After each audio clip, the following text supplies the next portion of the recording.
Hi everyone, this is your co-op advisor, Brittany Arthur Mellon here. I hope your semester is off to a great start and you are enjoying your time at UC thus far. I just wanted to develop a video with some content for you in hopes of answering some of your questions and concerns around co-op and hopefully relieving some anxiety that you might have about co-oping in the future. As I go through the video, there will be questions intermittently throughout to ensure that you're understanding the content, and then at the end you'll have the opportunity to post any questions that you might have to ensure that I can answer those to make sure that you are all set to go in the future. Let's get started. So I just wanted to give you a brief overview of what my role is as your co-op advisor. I wear three different hats in my role. So serving as an advisor, so this is meeting with you one-on-one, ensuring that you are prepared for the job search, ensuring that you're prepared to go out on co-op, and then providing career coaching or career advice whenever necessary. I teach in the classroom as well, so I teach the Intro to Co-op course. I also facilitate the mid-curricular course, which you will all take with me after you've completed 2 or 3 co-op rotations. I facilitate reflection meetings, and then the part of my role that you will not see as the part of the job where I do job development. So this entails me traveling all over the country and essentially talking to employers about how amazing computer engineering students from the University of Cincinnati are in hopes of encouraging them to hire our students in the future. Keep in mind that you will have a co-op advisor and an academic advisor. Our roles are different and we handle separate things. So do make sure that anything academic or curricular related, those questions you direct towards your academic advisor. And then anything professional development or co-op related, I would handle those things for you. So something that I want to make sure that all of you have a good handle and grasp on is certification and sectioning. So in January, we will determine who from the class of 2024 is certified to participate in co-op. So here on the screen, you can see what the requirements are to be certified. So you must be enrolled in the Intro to Co-op course in the spring. You must have completed Calculus 2. You need to maintain a GPA of a 2.0 or higher. And you need to have completed and passed all of your fall required courses, as well as be enrolled in all of the required courses for the spring semester. So again, I will reach out to you in January, letting you know if you are certified or not, but just to give you a heads up of what that process entails. So also keep in mind, because computer engineering is such a large program, we are what we call a double section, meaning that half of your graduating class will go out on co-op in the fall and the other half will go out in the spring. So 50% of you will be co-oping in fall of 2020 and the other half will be participating in co-op spring 2021. There's realistically no difference.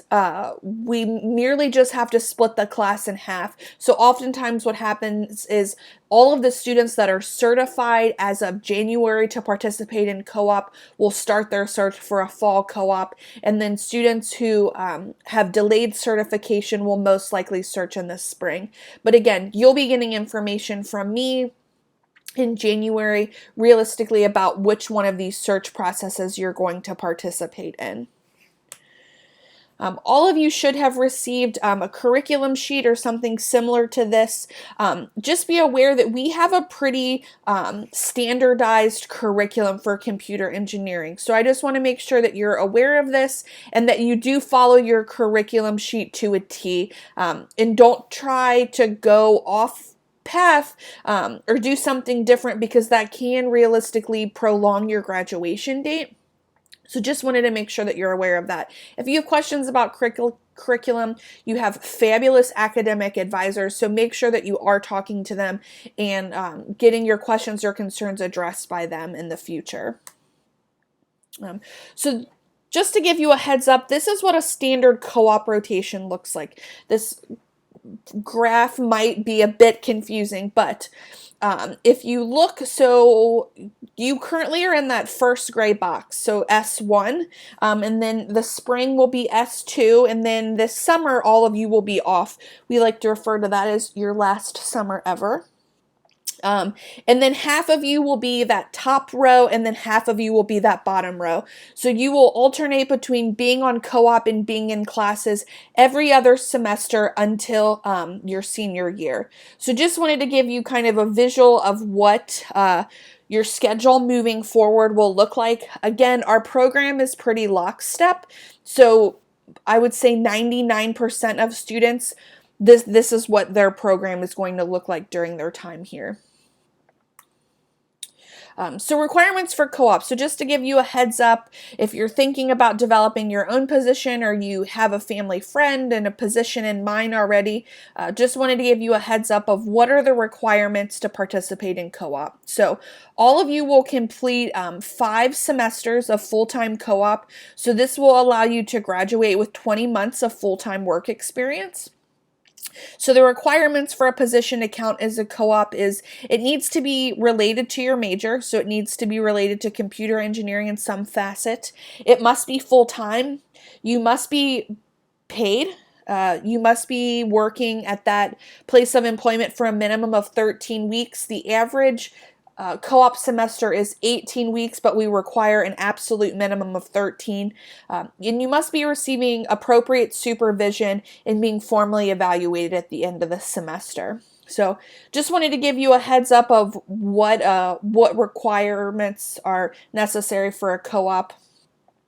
Keep in mind, our students are not making copies or getting coffee for their supervisors. Our students are doing meaningful, amazing work all over the world in their co-op opportunities. So, okay, so I know that there's probably some anxiety around, oh my goodness, how am I going to secure my first co-op rotation, my first co-op experience when I don't have any experience to begin with, right? What I will tell you is I will give you tips at the end of this video about things that you can be doing to make yourself more attractive to employers, but keep in mind that we have placed thousands and thousands of students in co-op positions that are in the exact same position that you're in. First-time freshmen with little to no related experience. So keep that in mind and don't feel discouraged quite yet. The way that I approach the job search, though, is I encourage you to be appropriately aggressive. Job searching will take some time, and it will require you to be a very active participant in that search process. So just keep that in mind and make sure that you are prepared to dedicate time and effort into that process. So kind of how does all of this work? I'm very to-do list orientated, so I wanted to provide you with a few basic steps here of what's going to happen in the future. So in the spring, you will take Intro to Co-op. In that course, you will develop your resume, learn about job searching strategies. You will be prepared for the career fair, and you'll learn interviewing techniques. So you will take that course in the spring that will get you up to speed in regard to co-oping. In January, you will apply to participate in the co-op program in PAL. So PAL is our internal database where students apply to positions, accept positions. So this is the system that we use regularly in regard to co-op here at UC.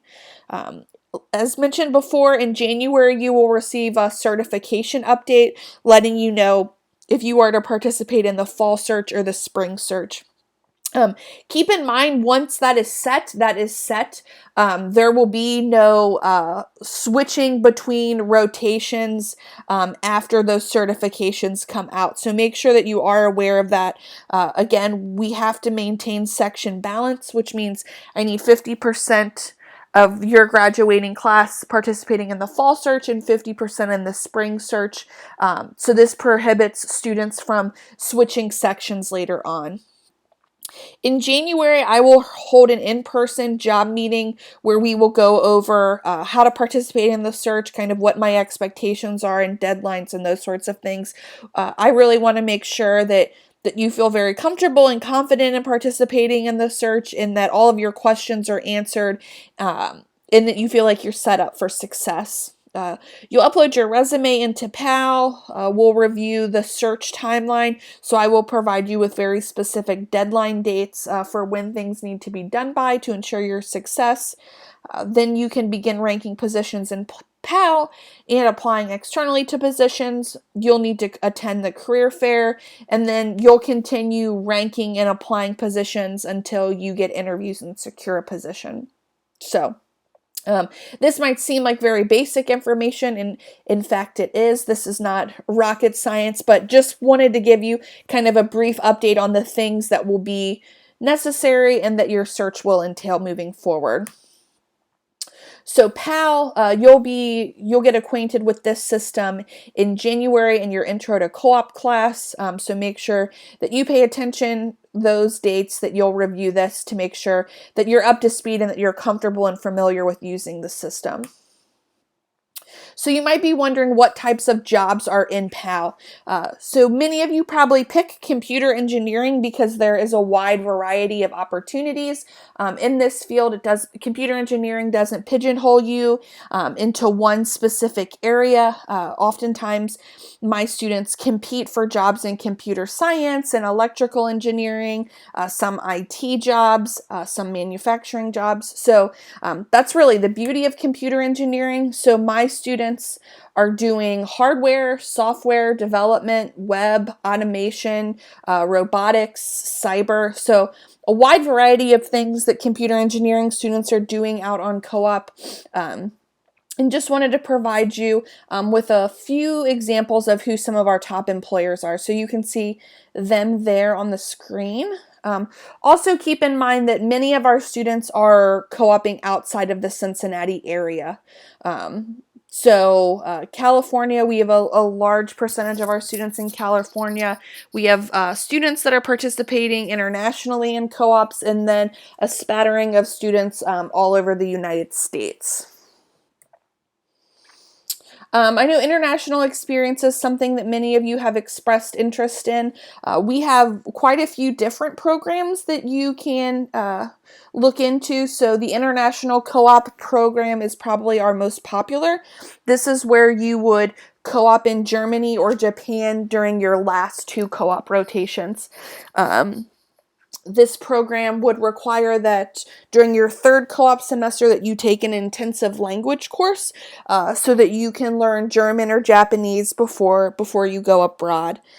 So again, that program is a 2-semester commitment. The International Experience program, that's a 1-semester co-op commitment. And then we also have short-term study tours, which are typically a week during breaks, so over winter break or the week between semesters, as well as if you are interested, you can also find your own international internship, and I can assist you with how to do that. So there is more information on each one of these programs on our website, so I strongly encourage you, if you're interested in participating in an international experience, it is definitely a worthwhile opportunity for you to take advantage of while you're here at UC. So I'm going to go over some co-op terms and conditions. Keep in mind all of these things are in the co-op handbook, which you will go over in your intro to co-op class.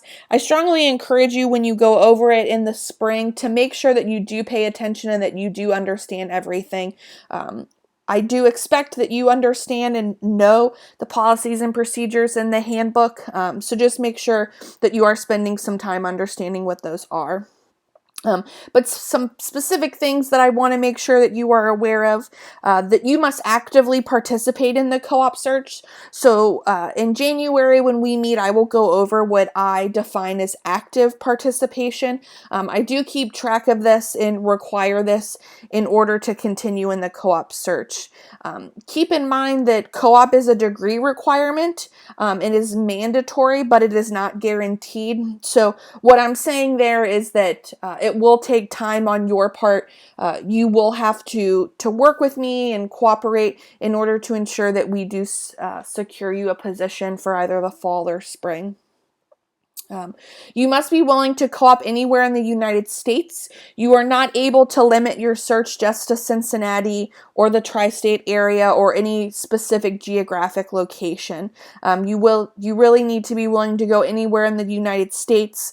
We've completely saturated the job market in Cincinnati, so no new jobs are really being developed in the Cincinnati area. All of our new positions are being developed in other locations in the United States. So just keep that in mind when you start your search process, that you really need to be willing to go anywhere that great opportunities might exist. We have a co-op rule that you must complete 2 co-ops consecutively with the same employer before you're eligible to job change. So meaning if you co-op with Siemens PLM for your first co-op rotation, your second co-op rotation will need to be completed with Siemens in the future as well. Some other things to keep in mind, you are not allowed to take day classes while you are on co-op. If you wanted to take an evening class or an online class in order to kind of get ahead or to get caught up, that can be done, but approval is necessary for that. Transportation and housing while on co-op are your responsibility. So something that you just want to kind of be aware of. I will talk more about this in January, but just wanted to give you a heads up. And then once you accept a co-op position, you're then removed from the co-op search. So once you've accepted a role, you are no longer permitted to continue to search in the co-op process for something else or for something better. So again, we'll talk a little bit further about all of these things in January, but just wanted to give you a kind of a heads up. So many of you are probably wondering, what can I be doing with my time to ensure that I'm a competitive applicant, or that my job search might go a little bit easier because I have a really great resume. So here are just some examples of some things that you can be doing and that you can be working on to ensure that you have a really great resume in January when we start sending it out to employers. So really focusing this semester on getting good grades. This will be the only semesters, if you're searching for the fall, in January when we start sending out your resume, this will be the only semester's grades that will be on your resume. So it's really important that you're taking the time, that you're studying, you're going to class, you're getting a tutor if necessary to ensure that you're maintaining a high GPA. There are a lot of clubs and organizations on campus that are specifically engineering related. I would strongly encourage you to join a club or an organization that'll help you develop your computer engineering skills moving forward. This gives you an opportunity not only to meet people, but also to work on some really cool projects that could be added to your resume. Any side projects that you might have. So these are really student-specific projects, but if there's something within computer engineering that you're really interested in, I would encourage you to explore that. So students will buy a Raspberry Pi or an Arduino and play around with that on the weekends. I would encourage you to do this. This can be added to your resume, and this really shows and highlights to an employer that you're passionate about computer engineering and that you enjoy doing this work outside of the classroom. Another thing is building a computer. So if you have not built your own computer yet, this might be something that you want to explore. Again, this can be added to your resume and highlights to an employer a specific skill set that you might add. Creating an app. Again, this might be a side project that you take on. Again, highlighting a skill set to an employer. And then if I encourage anything, it would definitely be the side projects, but also learning additional programming languages. So you have a variety of free resources online. LinkedIn Learn is something that you have access to through Canopy. Where you can take free programming courses. There's also Code Academy and edX, which offer free programming courses. Any additional language that you learn can be added to your resume. And this will significantly increase the number of interviews that you're invited to. So in January, all of you will have the same 3 or 4 programming languages on your resume. So anyone that has an additional 3 or 4 languages that they learned on their own, your resume will stand out from the crowd. So I would encourage you to take a look at some advanced Python online courses, maybe Java, HTML. So these types of things, again, will improve your chances of getting an interview. And again, they're free and they don't take an exorbitant amount of time. All of you are smart enough to teach yourself programming languages on your own. So I would encourage you to make sure that you take the time to do that. So hopefully over winter break, over Thanksgiving break, that you're taking the time, or maybe even on the weekends when you have a little bit of extra time, you're thinking about these sorts of things and thinking, what can I be doing now to ensure that I'm setting myself apart in the future for my co-op search? So if you need additional ideas or if you have questions about any of these things, don't hesitate to reach out to me. I am happy to assist any way that I can. All right, so just some words of advice. Be proactive. So again, start thinking about ways that you can differentiate yourself from your peers. Use me as a resource. So if you have any questions or concerns, please don't hesitate to reach out and to ask me. I am here to assist and serve as an advocate and a mentor and a resource to you. So please make sure that you are utilizing me for that. And then, like I said, I will reach out to you in January with information in regard to certification and next steps. So until January, you will most likely not hear from me, which is okay. I just wanted to kind of give you a heads up about that. But again, I look forward to getting to work with you over your next 4.5 years that you're at UC. So I hope you have a great semester, and I will see you all soon.